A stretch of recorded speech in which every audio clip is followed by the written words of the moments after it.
Next commandment. Next commandment. Big commandment. Big commandment. You've heard the saying, everybody is a sucker for a really good wedding. You know, you have the food, of course, the food, but you have the big celebration. There's dancing, there's singing. In some cultures, they throw rice, sunflower seeds, candy. It's a joyous time. It's a joyous time. Everyone likes a wedding. Weddings are much better than funerals, of course. There are the flowers, there's the pageantry, there's the ring or the symbol of the union, and then there are the vows exchanged, and then boom, there we go. Ladies and gentlemen, I'd like to present to you Mr. and Mrs. blah, blah, blah. So, I'm sure you're aware of this. Our Bible, the Tanakh, and the Brit Chadashah together, which comprises our Bible, it is a book that starts with a wedding, okay? Has a wedding in the middle, and then there's a future wedding that's to come. Here's where the story isn't all so happy. The first couple of weddings fail. They fail, and they fail miserably. Redemption is always offered, but isn't always taken advantage of. But the final wedding, the marriage supper, is going to be the one because the bride is being prepared now. The commandment that's being covered here and now is the seventh one. Lo tina'af. Do not commit adultery. Lo tina'af. Do not commit adultery.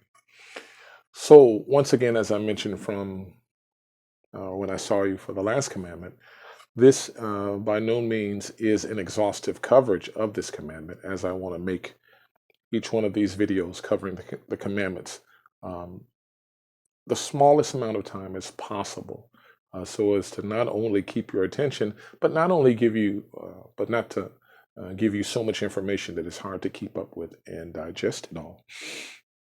The very first wedding, Adam and Chava, okay? Adam and Chava, they are living together in the garden. Everything is going wonderfully fine and well, okay? They have the run of the place. They're given a job. Tend to the place and expand it. Tend to the garden, tend to it, and then expand it, right? What was the ring? The ring was the garden. It's the symbol, it's the token that they both shared. What were the vows? The vows were simple. Don't eat of this. You can have anything here or anything there, but do not eat of this one in particular. All you have to do is obey, and all is well. Of course, we know that didn't happen. And the end result was a break in the communion between Adam and Chava and their Abba.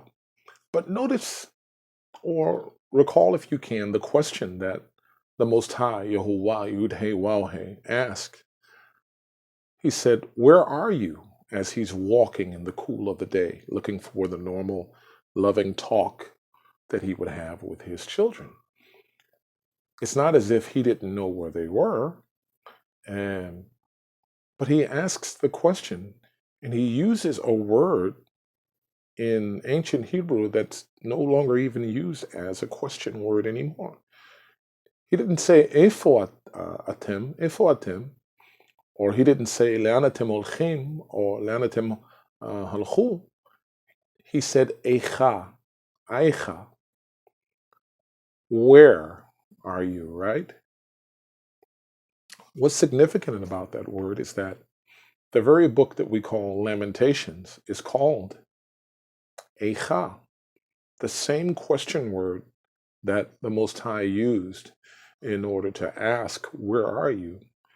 is the name for the book that we call Lamentations, Eicha. There was a heartbreak that day because the vow was broken. Second wedding. Second wedding is at Har Sinai or Mount Sinai with our ancestors. The wedding place is set. It's the top of Mount Sinai. Um, there's thundering, there's lightning, there's voices. It's a serious event. The heavens clouded over as the the bridegroom, made his way down from out of the heavens and stepped onto the top of Mount Sinai and set the place ablaze and on fire. What was the symbol? The covenant itself. And what were the vows? These. Just do these. We'll be in love forever. We'll be happy forever. All will be well. And of course, we know that it didn't work out. There came the cheating. Here comes the different language that's used in the prophets, primarily in the book of Isaiah. Where's the bed of your divorcement?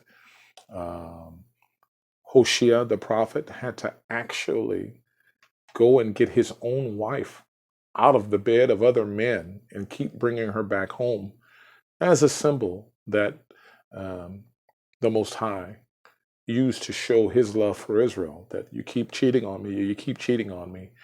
I'm going to keep coming back and I am going to bring you home and to redeem you. So here's the thing. Lo tina'af, do not commit adultery. If a vow or when a vow is made between a man and a woman in the eyes of the Most High, it is a vow forever and ever. You declare your love for each other. And as believers, equally yoked believers, you believe that this is a union that he has put together and that no man should put asunder. So you cannot step outside of your marriage bed.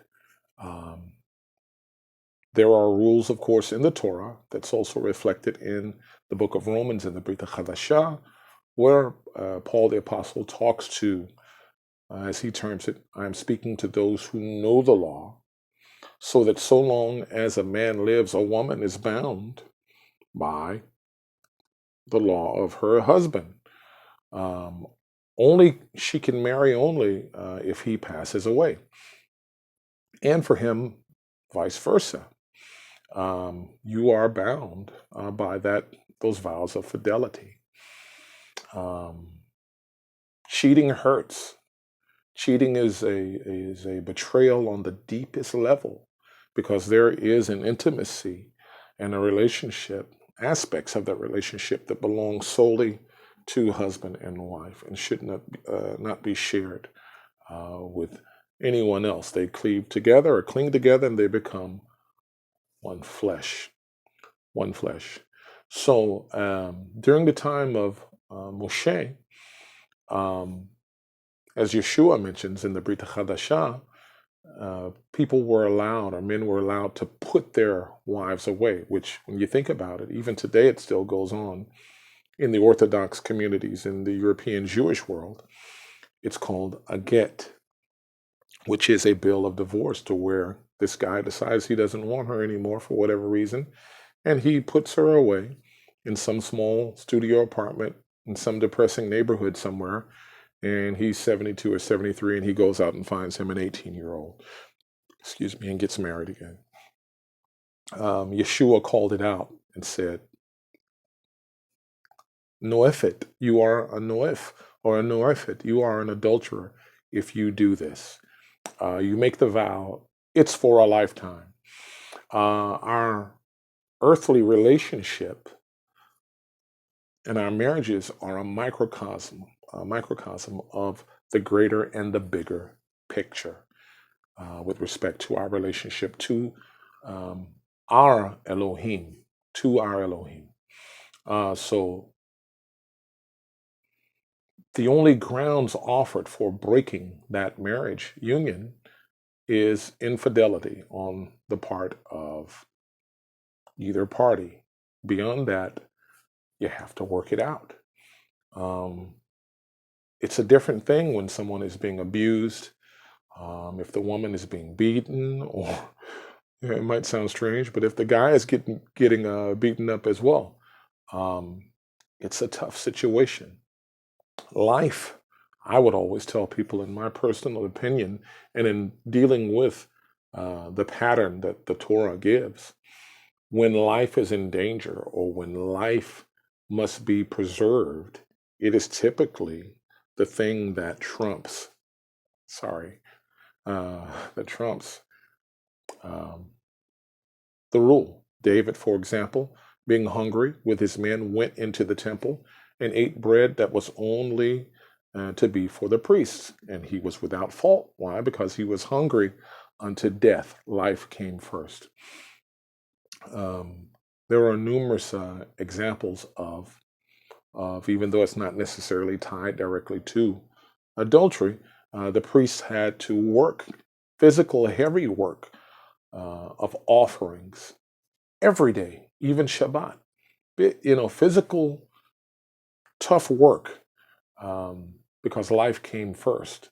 The sacrifices for the nation came first, but yet they worked on Shabbat and they were without fault. Why? Because life came first. Okay. At any rate, that can produce some questions. Feel free, if you would like, to ask them or leave them in the comment section. Beyond that, once again, that is the commandment for the day. Lo tina'af, do not commit adultery. Peace, love, shalom, uvrachot to the 12 tribes scattered to the four corners of the earth. I will see you all real soon.